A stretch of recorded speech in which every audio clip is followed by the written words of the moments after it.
Hapon po sa ating lahat mga kababayan. Signal number 2 na po tayo. Yan, halos ginagabi na at medyo madilim na rin.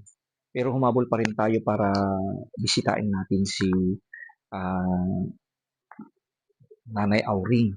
Kasi naisip ko rin na kumusta na kaya si Nanay Auring lalo na ngayon tag-ulan at balita ko ay talagang mahina na siya. Kahit may bagyo kasi pumunta pa rin tayo sa school, marami po tayong hinabol. And then after that, humabol tayo pumunta sa bayan upang bumili po ng mga kakailanganin ni Nanay Auring. Medyo late din akong nakapunta kasi nasiraan kami dyan sa daan sa aking motor. Then at saka, ayan oh, lumalaki na rin yung mga daloy ng tubig sa daan. Sana po ay makauwi tayo ng matiwasay at hindi lalaki. Kasi pag masyadong malakas ang ulan ay talagang naaano yung motor, hindi na ako makadaan. Kaya habol tayo. Then after that, uuwi rin tayo agad.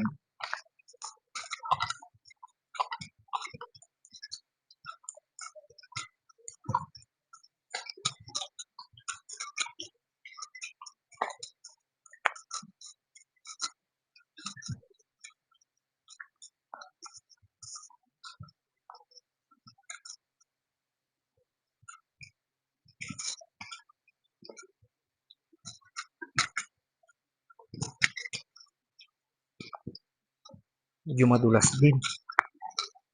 Bakit ang daan? Ay.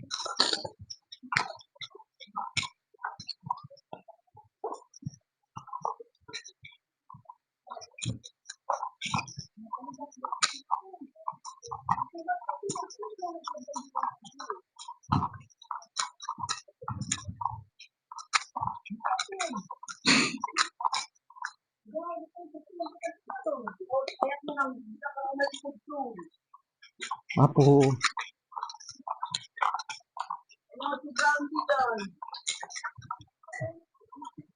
Bakit? Apo. Wah, ganito.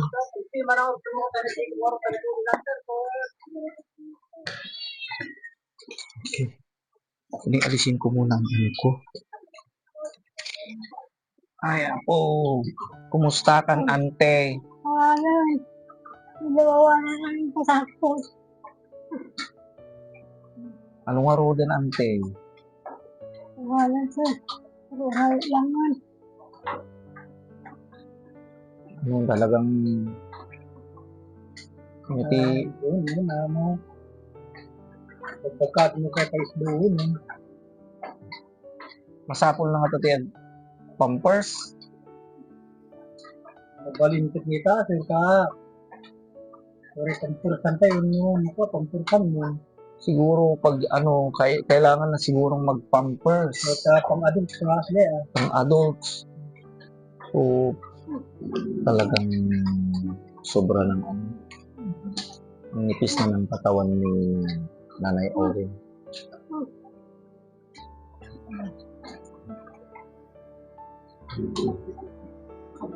Malagay ko sa pagsawa ko. Kulak. Urilas na lang makita na kita. Di ko na. Ay pala bumalik lahat. Mabanlug ako.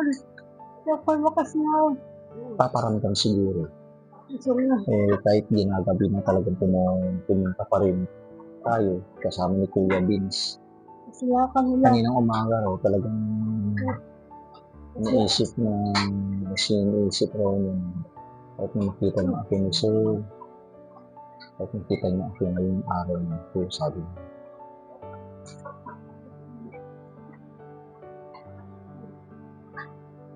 Umigsa ka, ante? Kaya naman siya nararamdaman. Masakit na yung bukod ko pa ako. Sakit na raw yung likod mo. Siyempre, lagi na nakahiga. Hindi na makaupo. Hindi makatigawan.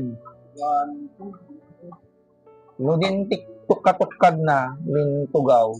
Bali. Nakabaw sir. Bali, hindi pa makatakdaran. Hindi na rin makatayo. Pagpagkat, ang pinitin ko nga. Talagang kinakarga na lang ni Jimboy. Para hindi na kayo mahirapan na kargain siya, yun lang. Hintayin na lang natin, magpakuha na lang ako ng pampers kay Jimboy. Buti kong pinabutasan yung upuan. Hindi ko na bungos bung. Kasano nung pamanong numangan, ano timakan na, anong pwedeng kainin, dapat soft lang. Bakit meron ko nang papainin ko sa hindi sinari na nakuha mo. Gatas. Hindi na raw kaya yun. Hindi pa na bitin kasi nakaragpag na. Masakit na raw dito sa lalamon. Siguro dahil yung oatmeal, manong. Kasi na soft lang dahil kailangan na rin natin magmask kasi nangangamoy na rin parang yung ano lang sugat.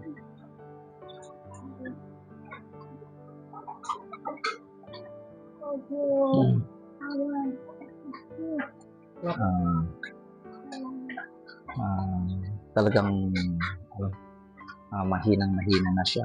Talaga masakit na yung kanyang likuran.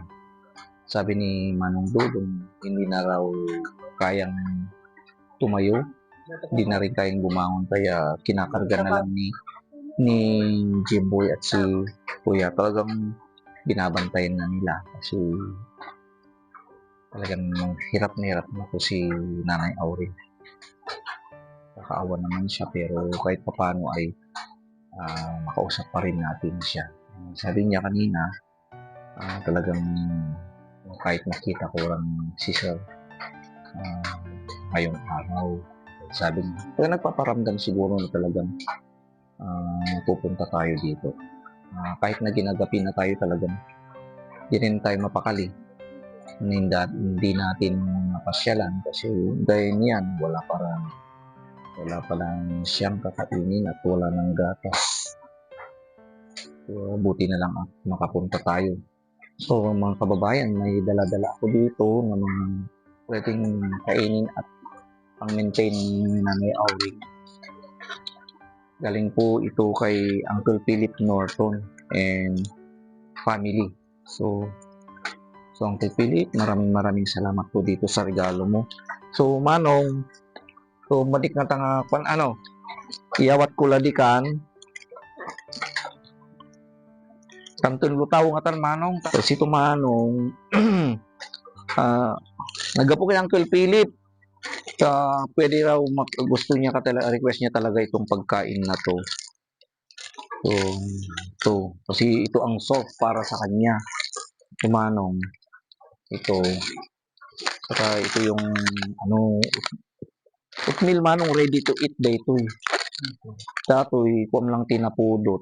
Pero mas okay pa rin na i-boil. Soft data ta na makakaani po na. Okay, so ito yung kapas, panlinis. Kung namutaklat okay, so wipes. Okay, wipes. Okay. So, may sabon para yung mangkuha. Saka masapon lamot no data betadine. Ito betadine. So, malaking alcohol at ito yung gatas. Paggatasin nyo laptan amanong nyati madi makakaan pulusan. Hindi na raw talaga makakain. Masakit na raw pag lalamunan. So kung mapkapsutan man. Nakapsutin siya. Magbagkatan di kayo nga i-Facebook kada pag si Aaron.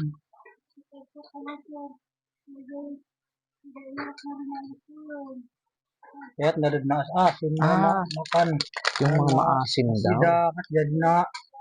Nagpagmata ka na tabang sa sigang mo na ta mas mana.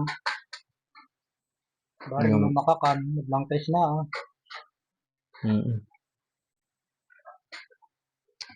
So ayan na si Jimboy. Okay lang. Nagpakuha tayo ng pampers para siyempre mahirap naman na laging kinakarga ni Manong. Kahit na nasa pwede na doon na lang siguro umihi. Siyempre matutulong din si Manong. Kasi nung timang tutulong di kan Manong mamang ay aywanan. Dimple pa rin. May na pagpadigusin mo din sukatan dahil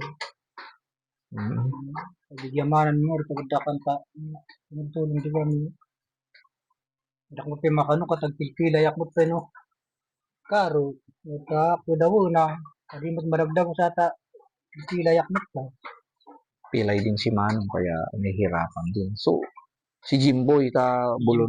Jimboy talaga kamukha ka na pamigsawan di kanto Si Jimboy. Kumusta mo ti nagbasa ni Jimboy Manong?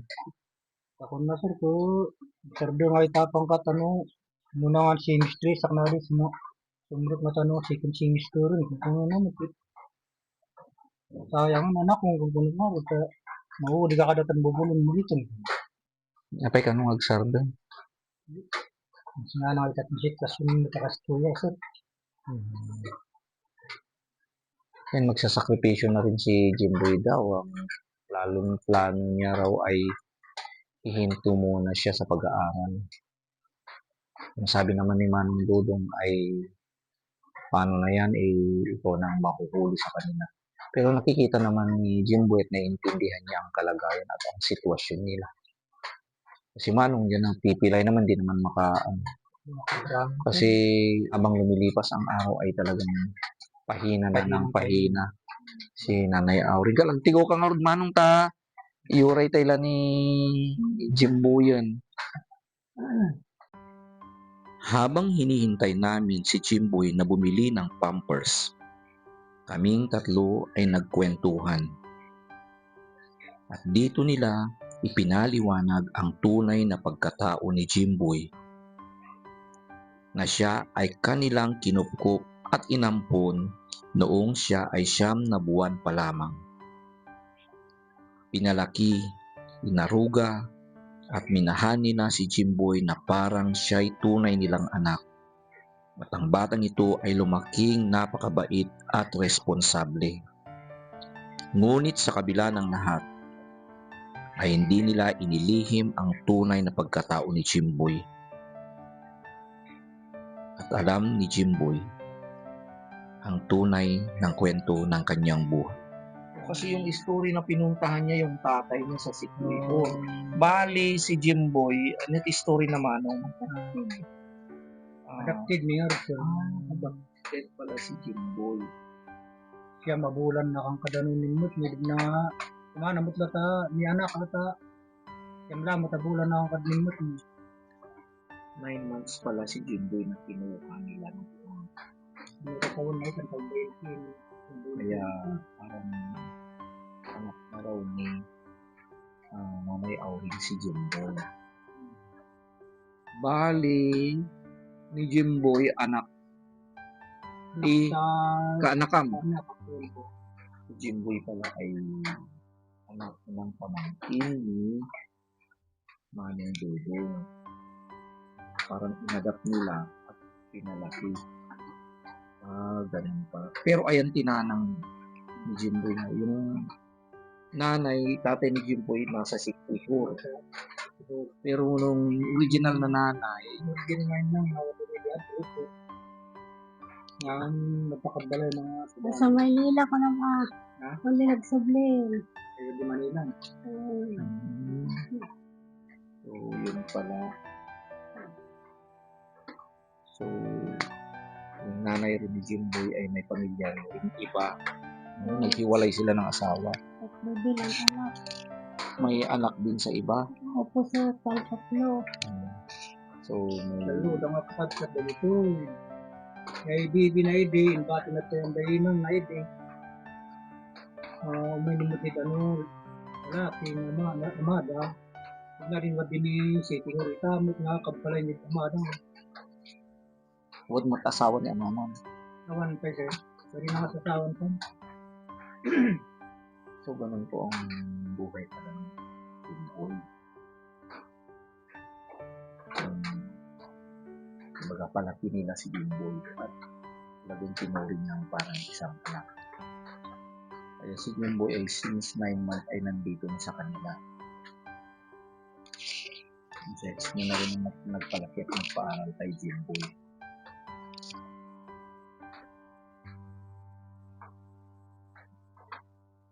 Once a year na. Pumunta na yan ba sir?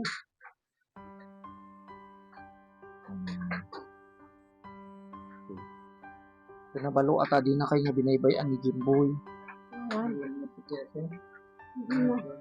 Hindi na kahit pakiawa ka yan. Ayaw raw iwan ni Jimboy sila.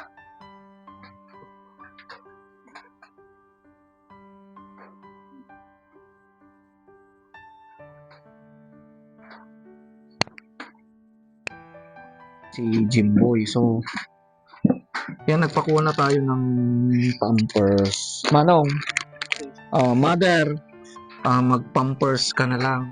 Gumamit na lang ng pampers para hindi kayo mahirapan na na kargain si mother. Kanto ka lata.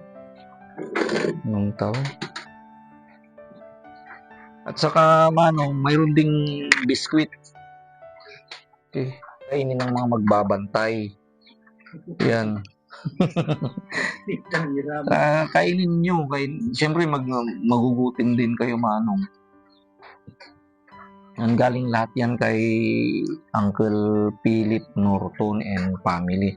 So, mga kababayan, nandito si Jimboy for the first time. So, ayan, Jimboy. Okay, si Jimboy ay ang palaki. Palaki na? Yes. Ay, inampunda ka na kung? Sir. Ampun pala. So, buti naman at di mo sila iniwan. Yes, sir. Paano nga ro din? Nakong kuti plano. Paano na yan? Anong plano mo na? Naka-enroll ka? Yun pa lang, sir. Napakabigat at napakasakit mang desisyon ang kanyang gagawin.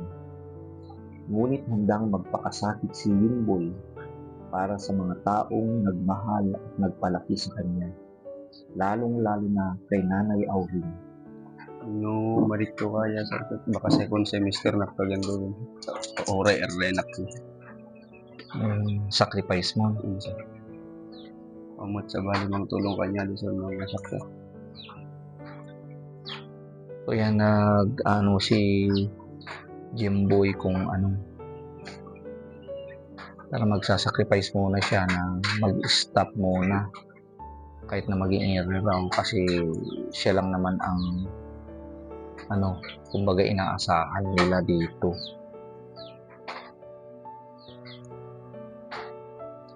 Kaasimot anong araw. Badi pa yung matimin mga nun sa paghanap nga. Badi makalok mo nun sa. Dapat soup, so pakainin pa rin ng soup. Siguro tekwa. Sabaw Yun, sir. Halo, basta ag soup latan iyo tuwan yung tiso. Pag soup, sir, doon lang ako tsara nga umigop, awan tuman. Di nantuman kaya ito. Talagang wala na sigurong appetite. Bagay na may dyan, may oatmeal. Painumin mo pa rin ng gatas. Gusto raw niya yung mga maasim. Kaya bilhin mo siguro, magluto ka na lang ng sinigang. Bahala ka na yung may sabaw na lang. Inayin mo. Yan. So, ito rin ay galing kay Uncle Philip Norton. So yun na lang anak kay Ubraon. So, kung anong maging desisyon mo, sa bagay, mahirap na desisyon yun gagawin mo. Bagay mga kababayan, naiintindihan ko rin na kung talagang pinakailangan, isa-sacrifice on your part. Magsasakripisyo po ang bata. So, lahat po ng mga yan na galing po kay Philip Norton pero pag may chance ka pang makapag-enroll, pag-isipan mo mabuti kung ano talaga ang pinaka-best na gagawin mo.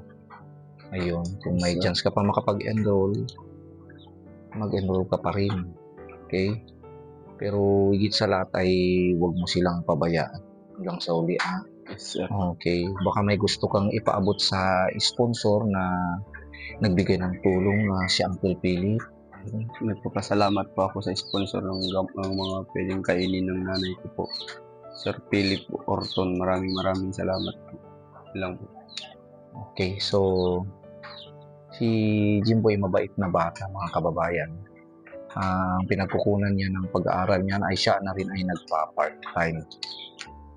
Kung ano siya. Di ba nag-ano ka ng nagme-mekaniko ka rin diyan. Yes, sir. Nagpa-part-time diyan sa talyer, kung saan-saan manguha ng kahoy. Basta ngayon magtanim ng palay para may maiuwi siya para sa kanyang pamilya. Malayo naman yung original na father mo. Malayo, sir. Sa Western Visayas ang Well, father. sa Western Visayas pa lang original na father niya. Kumusta naman ang papa mo doon? Okay naman po, pero ngayon po doon binabagyo po sila. Sa Western Visayas. Kasi na-aksidente rin ng papa mo. Okay na rin siya. Okay na.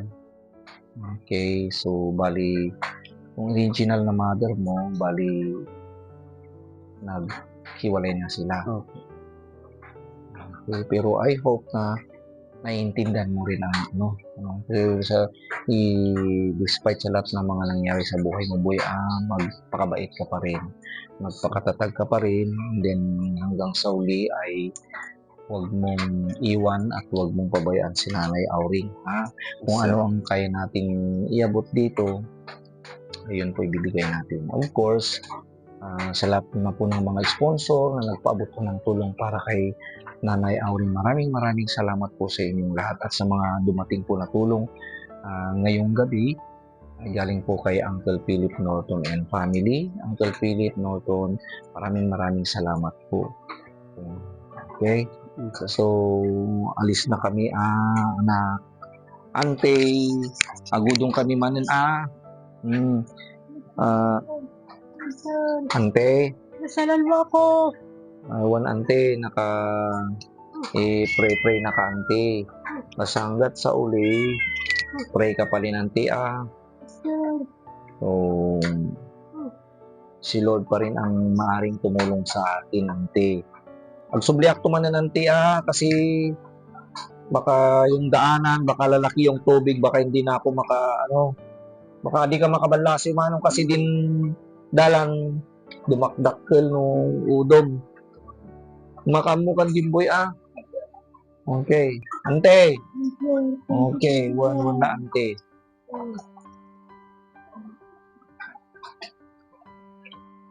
Po yan po mga kababayan na napakabigat po talaga ng dibdib. Nagdudurog po ang dibdib ng ating nesto, pero hanggat sa uli ay i-pass everything to our Lord. Ulit-ulitin po natin ang ating pasasalamat sa lahat po ng papaabot po ng tulong para kay Nanay Auring. Okay, maraming salamat po sa inyo lahat. Sana po ay pagpalain pa kayo ng mas marami ng ating Panginoon. Hanggat sa uli ay dito pa rin tayo kung ano ang maaari nating iabot para kay Nanay Auring. So, maraming salamat po. Mag-ingat po kayo kung nasaan kayo mga kababayan, lalong-lalo na ngayon sa panahon ng bagyo. Habang ako ay papalayo, damang-dama ko ang kalungkutan at sobrang pagkaawa para kay Nanay Auring. Ngunit nagpapasalamat ako dahil may mga taong may gininto ang puso na nagpapaabot ng kanilang tulong, panalangin at suporta para kay Nanay Auring. Kahit may malakas na unos at bagyong darating, babalik ako para kay Nanay Auring hanggang sa kahuli-huliang sandali ng kanyang hininga.